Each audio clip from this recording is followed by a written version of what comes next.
رسول اللہ صلی اللہ علیہ وسلم نے 10 میٹر صحابہ کرام رضوان اللہ تعالیٰ علیہ مجمعین کے درمیان خندق تقسیم کر دی. آپ کو یہاں سے یہاں تک کھودنی ہے, آپ کو یہاں سے یہاں تک کھودنی ہے, آپ کو یہاں سے یہاں تک کھودنی ہے. اور 2 صحابہ کو مقرر کر دیا, اور جس طرح 2 صحابی جتنی خندق کھود رہے تھے اتنی خندق رسول اللہ صلی اللہ علیہ وسلم نے اپنے ذمے بھی لی, اور ایک صحابی کو ساتھ لے کر اتنی خندق آپ نے بھی کھودی. حضرت سلمان فارسی رضی اللہ تعالیٰ عنہ جنہوں نے خندق کھودنے کا مشورہ دیا تھا, وہ جب اپنی خندق کھود رہے تھے, اپنے حصے کی جگہ کھود رہے تھے, تو وہاں پر پہاڑ کی ایک چٹان, پتھر کی ایک چٹان نکل آئی. حضرت سلمان فارسی رضی اللہ تعالیٰ عنہ نے اور ان کے ساتھی نے اپنی تمام تر کوشش کی, جس کو ہماری اردو میں کہتے ہیں کہ ایڑی سے چوٹی تک کا زور لگا دیا, لیکن وہ پتھر ٹوٹ نہیں سکا. اس لیے خود اپنی رائے سے کچھ کرنے کے بجائے وہ رسول اللہ صلی اللہ علیہ وسلم کی خدمت میں حاضر ہوئے اور صورتحال بیان کی. رسول اللہ صلی اللہ علیہ وسلم بذات خود وہاں تشریف لائے اور اللہ کا نام لے کر کدال زور سے ماری. آپ صلی اللہ علیہ وسلم صحت, تندرستی اور طاقت میں بھی جنت کے 40 آدمیوں کے برابر طاقت رکھتے تھے. تو پہلی کدال میں وہ پتھر کے چٹان کے 2 ٹکڑے ہوئے. اور آپ جانتے ہیں جب کسی سخت چیز پر لوہا بڑی زور سے مارا جاتا ہے تو چنگاریاں اٹھتی ہیں. ایک چنگاری اٹھی, روشنی ہوئی. اس روشنی کے بعد رسول اللہ صلی اللہ علیہ وسلم مسکرائے اور مسکرا کر زور سے کہا اللہ اکبر, نعرہ تکبیر بلند کیا. آپ کا نعرہ تکبیر سن کر صحابہ نے بھی نعرہ تکبیر بلند کیا. پھر آپ نے دوبارہ کدال ماری, پھر اسی طریقے سے اس کے 2 ٹکڑے ہو گئے, اور پھر اسی طریقے سے اس میں سے روشنی ہوئی. تو اس روشنی کے بعد بھی رسول اللہ صلی اللہ علیہ وسلم مسکرائے اور زور سے نعرہ تکبیر بلند کیا. آپ کے ساتھ صحابہ کرام رضوان اللہ تعالیٰ علیہ مجمعین نے بھی نعرہ تکبیر بلند کیا. پھر تیسری کدال ماری تو باقی جو چٹان تھی وہ بھی ٹوٹ گئی اور خندق جس طرح ہونی چاہیے تھی اس طرح ہو گئی. اس مرتبہ بھی ایک روشنی ہوئی. اس روشنی کے بعد رسول اللہ صلی اللہ علیہ وسلم مسکرائے اور اس کے بعد بھی نعرہ تکبیر بلند کیا. آپ کے ساتھ صحابہ نے بھی نعرہ تکبیر لگایا. جب آپ صلی اللہ علیہ وسلم ایک جگہ آرام سے بیٹھ گئے تو صحابہ نے پوچھا, اے اللہ کے رسول, آج تو بڑی عجیب غریب بات دیکھی, آپ ہمیں اس کا راز بتاؤ, کیا راز ہے؟ آپ کیوں مسکرائے اور کیوں نعرہ تکبیر بلند کیا؟ آپ صلی اللہ علیہ وسلم نے ارشاد فرمایا, جب میں نے پہلی کدال ماری اور اس میں روشنی ہوئی تو میں نے ملک یمن کے بادشاہ کے محلات دیکھے, اور حضرت جبریل یہاں پر موجود تھے. انہوں نے کہا, اے محمد, آپ کو آپ کی امت کو خوشخبری ہو, ایک دن آپ کی امت ان محلات کو, اس ملک کو فتح کرے گی اور یہ محلات آپ کی امت کے قبضے میں ہوں گے. میں خوش ہوا اور خوش ہو کر میں مسکرایا اور نعرہ تکبیر بلند کیا. اور جب دوسری کدال میں نے ماری تھی اس میں جو روشنی ہوئی تھی, اس روشنی میں نے کسرا کے بادشاہ کے محل دیکھے. اور اس وقت بھی جبریل نے کہا, اے محمد, آپ کو اور آپ کی امت کو خوشخبری ہو, آپ کی امت اس ملک کو فتح کرے گی اور یہ محل ایک دن آپ کے قبضے میں ہوں گے. میں خوش ہوا, مسکرایا اور نعرہ تکبیر بلند کیا. اس کے بعد جب تیسری کدال ماری تھی اور اس میں روشنی ہوئی تھی تو اس روشنی میں نے دنیا کی دوسری سپر طاقت ملک روم کے ملک شام کہہ لو, ملک روم کہہ لو, اس کے محل میں نے دیکھے. اور حضرت جبریل نے مجھے خوشخبری دی, اے محمد, آپ کو آپ کی امت کو خوشخبری ہو, آپ کی امت ایک دن اس ملک کو فتح کرے گی اور یہ محل آپ کی امت کے قبضے میں ہوں گے. میں خوش ہوا اور نعرہ تکبیر بلند کیا. میرے دوستو, میرے پیارے بھائیوں, آپ جتنی توجہ سے سن رہے ہیں اس سے زیادہ توجہ سے سننا ممکن ہی نہیں ہے, لیکن میں پھر بھی کہوں گا, دھیان دیجئے, دھیان دو میرے دوستو.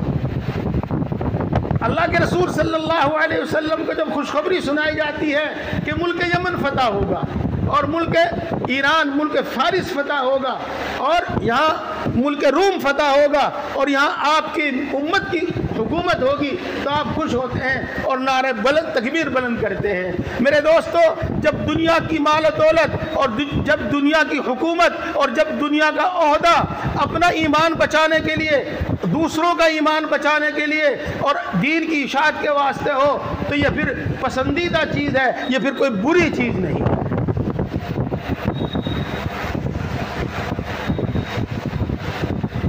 میرے دوستو، پھر دوسرے الفاظ میں سنیے، خندق کھودتے وقت اللہ نے اپنے رسول کی امت سے وعدہ کیا کہ ملک یمن تم فتح کرو گے اور اس کے محلات تمہارے قبضے میں ہوں گے، اور ملک فارس تم فتح کرو گے اور اس کے محلات تمہارے قبضے میں ہوں گے، اور ملک روم تم فتح کرو گے اور اس کے محلات تمہارے قبضے میں ہوں گے۔ میرے دوستو، ایسا ہی ہوا، ایسا ہی ہوا۔ ملک یمن فتح ہوا، اس کے محل مسلمانوں کے قبضے میں آئے، اور تاریخ گواہ ہے کہ ایسا ہی ہوا، بلکہ موجودہ وقت گواہ ہے کہ آج بھی وہاں مسلمانوں کی حکومت ہے، جیسی بھی ہو۔ ملک فارس فتح ہوا، ملک فارس فتح ہوا اور وہ محل مسلمانوں کے قبضے میں آئے، تاریخ گواہ ہے، اور آج بھی وہاں مسلمانوں کی حکومت ہے۔ ملک شام فتح ہوا اور کہ محل مسلمانوں کے قبضے میں آئے، تاریخ گواہ ہے، موجودہ وقت گواہ ہے، وہ بھی مسلمانوں کے قبضے میں ہے۔ میرے دوستو، پھر کہو آپ اپنی زبان سے، اللہ سچا، اللہ کا رسول سچا، اللہ اور اس کے رسول کی ہر بات سچی، اللہ اور اس کے رسول کا ہر وعدہ سچا۔ یہ واقعہ میں نے اسی لیے نہیں سنایا، میں اس میں کچھ اور سنانا چاہتا ہوں۔ جب رسول اللہ صلی اللہ علیہ وسلم نے یہ بات بیان کی تو جو سچے پکے مسلمان تھے ان کو اس میں کوئی شک و شبہ نہیں ہوا، کوئی شک و شبہ نہیں ہوا، کوئی شک و شبہ نہیں ہوا۔ لیکن جو کچے پکے مسلمان تھے اور جو منافق تھے، انہوں نے رسول اللہ صلی اللہ علیہ وسلم کا مذاق اڑانا شروع کر دیا۔ انہوں نے مسلمانوں کا، جو مسلمان اس بات کو بیان کرتا، اس کا مذاق اڑانا شروع کر دیا۔ یہ کریں گے ملک مصر کو فتح، یہ کریں گے فارس کو فتح، جن کے گھر میں کھانے کو دانے بھی نہیں، جو بھوک کے پیٹ پہ پتھر باندھو پھرے، جو اپنی حفاظت بھی کرنے کے لائق نہیں، یہ کریں گے اتنی بڑی حکومت کو فتح۔ اس طرح کے مذاق اڑانے شروع کر دیے۔ اس وقت اللہ تبارک و تعالیٰ نے ایک آیت شریفہ نازل فرمائی، کیا؟ اللہم مالک الملک تؤتی الملک من تشاء وتنزع الملك ممن تشاء وتعز من تشاء وتذل من تشاء بيدك الخير انك على كل شيء قدير۔ اس آیت شریفہ کا ترجمہ نہیں، اس کا حاصل یہ ہے کہ ملک اور بادشاہوں کا مالک اللہ ہے۔ وہ جس کو چاہتا ہے بادشاہ عطا کرتا ہے، اور جس کو چاہتا ہے، جس سے چاہتا ہے بادشاہ چھین لیتا ہے۔ وہ ننگوں کو، ننگے پیر، ننگے سر، ننگے بدن رہنے والوں کو بادشاہ دے دے، اور وہ 3163 سال کی حکومت کو پل جھپکنے میں برباد کر دے۔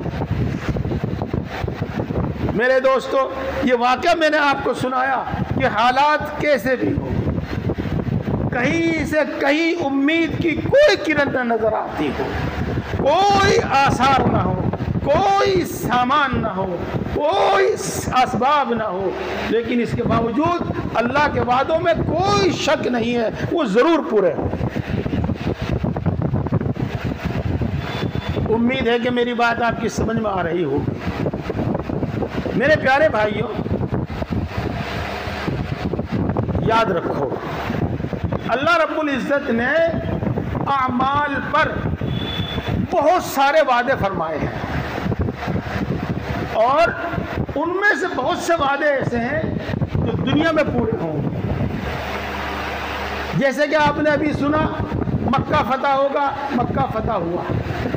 آپ نے سنا کہ کنگن سراقہ کو پہنائے جائیں گے، سراقہ کو کنگن پہنائے گئے۔ آپ نے سنا یمن فتح ہوگا، ایران فتح ہوگا، ملک شام فتح ہوگا، وہ وعدے تھے، اور جو دنیا میں پورے ہونے والے تھے جو دنیا میں پورے ہوئے۔ اور اسی طریقے سے اللہ تبارک و تعالیٰ نے اعمال پر آخرت میں بہت کچھ وعدہ فرمایا، بہت کچھ وعدہ فرمایا، وہ آپ سنتے رہتے ہیں، اور میری گزارش ہے کہ آپ ان کو بار بار سنا کریں، بار بار پڑھا کریں، اس سے ایمان مضبوط ہوتا ہے، اس سے یقین مضبوط ہوتا ہے، اس سے اللہ کا خوف پیدا ہوتا ہے، اس سے آخرت کی فکر پیدا ہوتی ہے۔ یہ تمام وعدے سچے ہیں، یہ تمام وعدے سچے ہیں، یہ تمام وعدے سچے ہیں، یہ سب پورے ہو کر رہیں گے، یہ سب پورے ہو کر رہیں گے میرے دوستو، سب پورے ہو کر رہیں گے۔ یہ 2-3 واقعات جو میں نے آپ کو سنائے، یہ مثال کے طور پر سنائے، دلیل کے طور پر سنائے، مجھے سمجھانا یہی تھا، بتانا یہی تھا کہ اللہ تبارک و تعالیٰ نے اعمال پر جو وعدے کیے ہیں، دنیا کا وعدہ ہو یا آخرت کا وعدہ ہو، وہ ضرور ضرور پورا ہوگا، اس میں کوئی شک و شبہ نہیں ہے۔ اور اسی طریقے سے میرے پیارے بھائیوں، اعمال پر جن کو ہم معصیت کہتے ہیں، گناہ کہتے ہیں، اللہ کی نافرمانی کہتے ہیں، ان پر اللہ تبارک و تعالیٰ نے بہت سی سزاؤں کی دھمکی دی ہے، ان پر اللہ تبارک و تعالیٰ نے بہت سے عذاب کی دھمکی دی ہے۔ وہ سزا دنیا میں بھی ہوگی اور وہ سزا آخرت میں بھی ہوگی۔ کچھ سزائیں ایسی ہیں جو دنیا میں ہونے والی ہیں، اور کچھ سزائیں ایسی ہیں جو آخرت میں ہوگی۔ اگر اللہ تبارک و تعالیٰ معاف نہ فرماوے تو وہ سزا بھی بھگتنی پڑے گی، بھگتنی پڑے گی۔ اگر اللہ معاف نہ کرے تو وہ سزا بھگتنی پڑے گی، کوئی نہیں روک سکتا اور کوئی تدبیر اس کو نہیں روک سکتا۔ تو اعمال کی جو جزا اور سزا ہے اس کا یقین ہو، اس کا یقین ہو، اور ہر حال میں اس کا یقین ہو، اس میں کسی قسم کا شک اور شبہ کبھی پیدا نہ ہو۔ آج جو ہمارے اعمال میں کمی آ رہی ہے، آج جو ہم دین سے دور ہوتے جا رہے ہیں، اس کی بڑی وجہ یہی ہے کہ اچھے اعمال پر اللہ نے جو وعدے کیے ہیں ان کا یقین نہیں ہے، اور گناہوں پر اللہ نے جو سزائیں مقرر کی ہیں ان کا ڈر اور ان کا خوف نہیں ہے۔ اگر سنتے بھی ہیں تو سن کر ایک کان سے دوسرے کان میں کو نکال دیتے ہیں، جس کو آج کی زبان میں کہتے ہیں کہ وہ سر پہ ہو کر گزر جاتی ہے اور ہمارے دل میں کوئی اثر نہیں کرتی۔ میرے دوستو، آج کا سارا مضمون اور یہ تمام واقعات اسی بات کو سمجھانے کے لیے ہیں اور اسی بات کو دل میں بٹھانے کے واسطے ہیں کہ اللہ نے اعمال پر جو وعدہ کیا ہے وہ ہر وعدہ پورا ہوگا، اور اللہ نے گناہوں پر جو سزائیں مقرر کی ہے وہ سزا ہر حال میں پوری ہوں گی اگر اللہ معاف کرے۔ بات کچھ اور بھی تھی، میں اس کو تفصیل سے نہیں سناتا، میرا وقت مقرر پورا ہوگا، لیکن میں اس کو تھوڑے سے الفاظ کے ساتھ، تھوڑے سے الفاظ میں بتانا چاہتا ہوں۔ آج آپ یوں کہیں گے کہ ہر طرف مسلمان پٹ رہا ہے، آپ یوں کہیں گے کہ ہر جگہ مسلمان کو رسوا اور ذلیل کیا جا رہا ہے، مسلمانوں کی مدد کے لیے کوئی تیار نہیں، مسلمانوں میں آپس میں پھوٹ پڑی ہوئی ہے، ملکوں میں آپس میں پھوٹ پڑی ہوئی ہے، اور ساتھ آنے کو تیار نہیں، کوئی ایک دوسرے کی مدد کرنے کو تیار نہیں۔ آپ یہ بھی کہہ سکتے ہیں کہ بڑے بڑے اللہ والے گزرے ہیں، آج دنیا میں کوئی ایسا اللہ والا بھی نہیں ہے جو بد دعا کر دے ان کے واسطے اور حالات بدل جائیں، جو دعا کر دے مسلمانوں کے واسطے اور حالات بدل جائیں، جو دعا کر دے مسلمانوں کے واسطے اور اللہ کی نصرت آ جاوے، مسلمانوں کو فتح حاصل ہو جاوے۔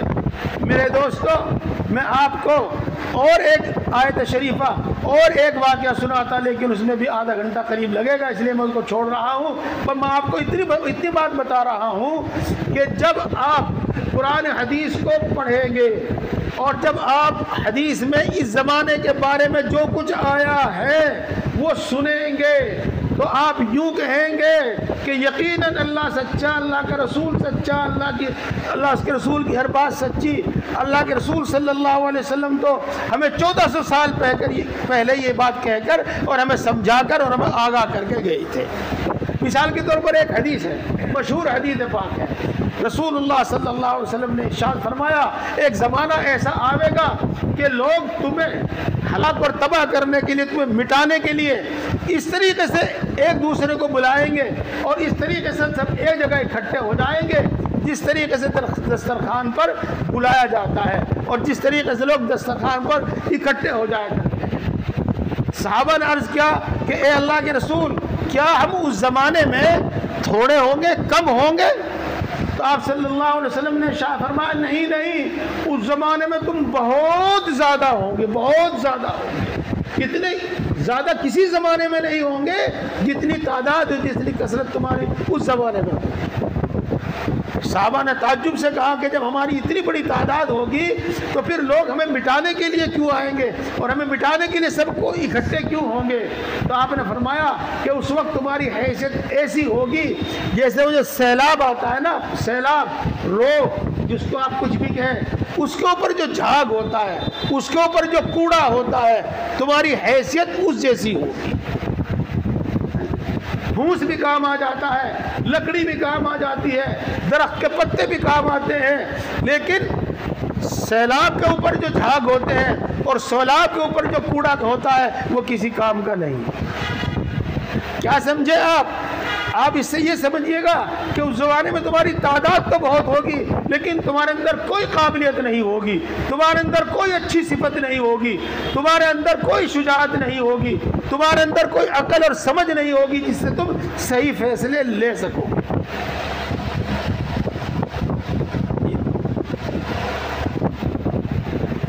رسول اللہ صلی اللہ علیہ وسلم نے ارشاد فرمایا اے لوگوں، خود بھی نیک عمل کرتے رہو اور دوسروں کو بھی نیک عمل کی دعوت دیتے رہو، جس کو امر بالمعروف کہتے ہیں۔ اے لوگوں، خود بھی گناہوں سے بچتے رہو اور دوسروں کو بھی گناہوں سے بچاتے رہو، دوسروں کو بھی گناہوں سے روکتے رہو، جس کو نہی عن المنکر کہتے ہیں۔ اگر تم ایسا نہیں کرو گے، اگر تم ایسا نہیں کرو گے تو وہ وقت آئے گا کہ تمہارے بڑے اور تمہارے نیک لوگ تمہارے حق میں دعائیں کریں گے اور ان کی دعا قبول نہیں ہوگی۔ یہ حدیث پاک ہے، فضائل اعمال میں بھی ہے، ہو سکتا ہے آپ کو یہ بات یاد آ گئی،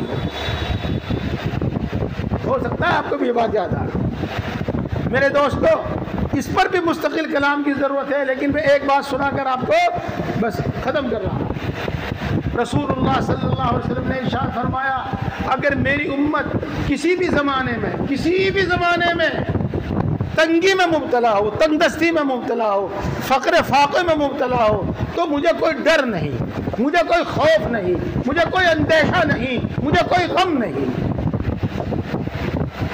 اور اگر میری امت کے پاس مال دولت آ جائے اور مال دولت کی کثرت کی وجہ سے پھر ان کے اندر کمپٹیشن آ جا رہا ہے، کمپٹیشن کا مطلب آپ سمجھ رہے ہوں گے، میرے پڑوسی نے یہ 3 منزلہ مکان بنایا ہے تو 4 منزلہ بنا کے رہوں گا، چاہے کچھ کرنا پڑے، 4 منزلہ بنا کر رہوں گا، اور اس سے بڑھیا بنانا ہے اور دکھانا ہے اس سے بڑھیا بنا کر۔ اس کو کہتے ہیں تنافس، اس کو کہتے ہیں کمپٹیشن۔ اس نے بہو پر 1 کلو سونا چڑھایا ہے، 1.5 کلو سونا چڑھا کر کھاؤں گا، اس کو کہتے ہیں کمپٹیشن۔